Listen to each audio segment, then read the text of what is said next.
What's going on, guys? It's playoff time. Guns up. Whoop, whoop.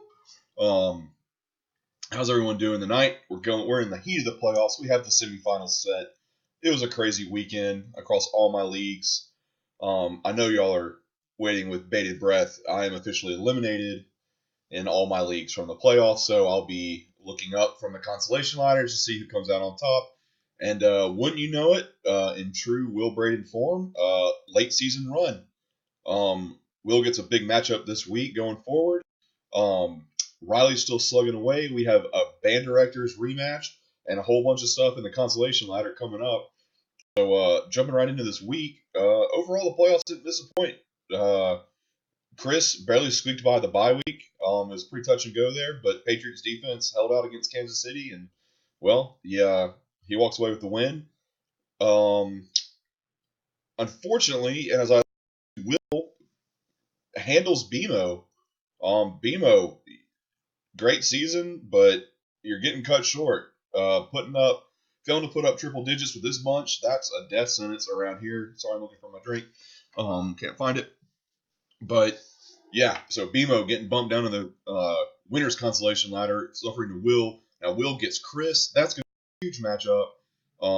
Will the 5 seed, reminder, 7-6, taking on Chris is the 10-3 buzzsaw that has been Chris this year. So that's going to be definitely a big game of the week.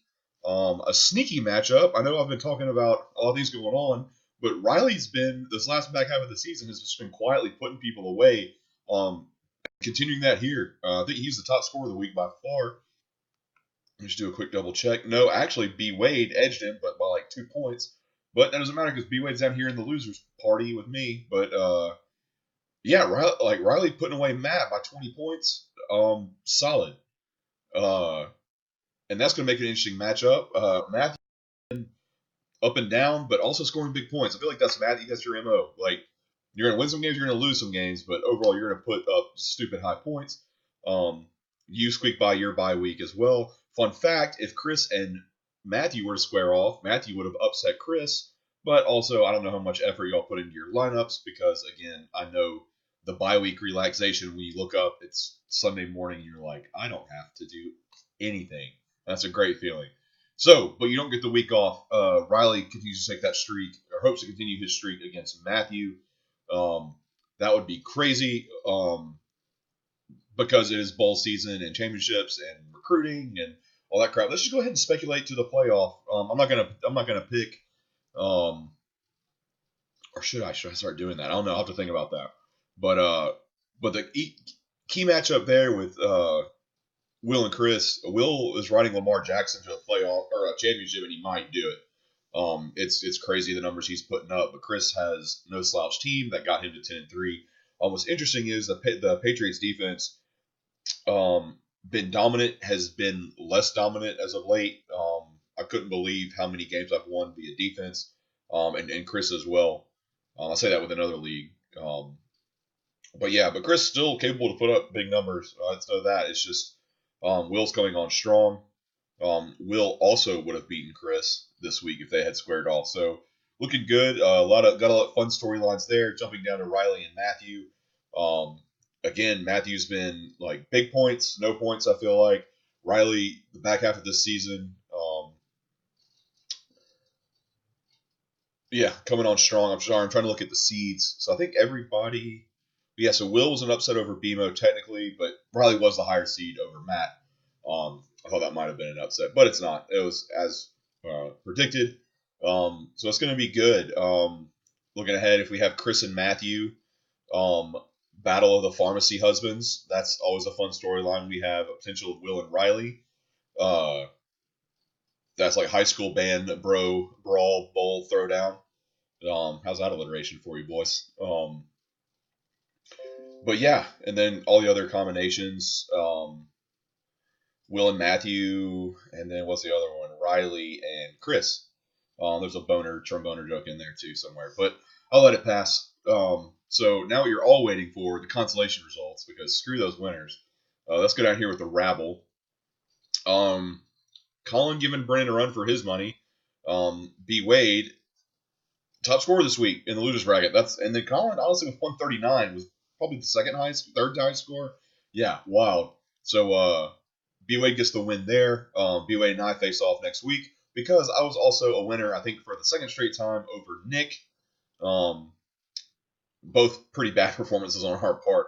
I'll let y'all look at the scores, but it was pretty bad, and I actually tried, which is even worse. But I think that win might have saved me Sacco because unfortunately we have Colin, and no, Colin gets Steve, who won over Brennan. So I think so. Throw all that out. So between Colin is still alive. Steve is definitely good. The key matchup here is going to be between Nick and Brennan. The loser there has a huge hole to dig out of. As far as the Sacco race, they square off. That's the 10 and 12 seed. Colin, again, one time you were like Army, man. You were ranked in the like top 25 in the beginning of the season. Like so much aspirations, and then it just slowly. But yeah, I get something mean, something nice. I got nothing.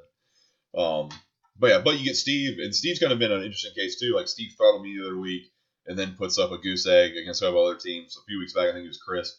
But yeah, it's going to be tough. I really hope B Wade does not put up his 150 points like he did last time. I need to go back because I can't. I've never been the Sacco before. Commish can't be Sacco. I might have to do some executive pull, go full Trump, and enact some executive orders that deal with Ukraine and get me impeached by y'all. And there's a riot and there's a clown there probably. But yeah, it's wild. We don't want to go down that road. We don't want to go down that road. If you skip to the end of the video to see what really matters, we have some great championship lineup set. I'm really excited. Starting Thursday, I think it's actually a pretty good Thursday night game. Let me check real quick for y'all because I know you're waiting to watch this with bated breath. I think these Thursday nights, especially the Monday night games, are heating up. I think Green Bay and Minnesota is the Monday night game. That's going to be really intense. Thursday. Okay, good Thursday night game. I suggest y'all watch it. We have Baltimore and New York Jets. And why that's interesting is because Will going against Chris as Lamar Jackson, and the Jets are terrible. Look for Lamar to put up huge numbers there. I'm trying to think if anyone has Mark Ingram, that'd be a good game to fire him up. And then obviously your regular Sunday set of games. If we look forward all the way to Monday, I think I was right. No, it is the Saints and Colts, but also a lot of good players there, especially the Saints and Michael Thomas and Drew Brees. Fire those players up, so it's really good. I don't know if they do for the championship. We're gonna have to like live stream it or do some like really cool stuff. So yeah, hope y'all are excited. Losers keep on trucking. I want the trash talk to increase between Nick and Brennan because it's going to be a race to the bottom. Fastest person wins, but doesn't. And yeah, we'll see a good matchup between Riley and Matthew, and Will and Chris. We'll see if Chris can shake off the bye week rust as a lot of number one seeds in this league have done in the past. So yeah, I'm excited. I'm gonna go eat dinner. I'm gonna let the dog out because he's probably peeing right here, right now. But I'll catch y'all next time. See ya.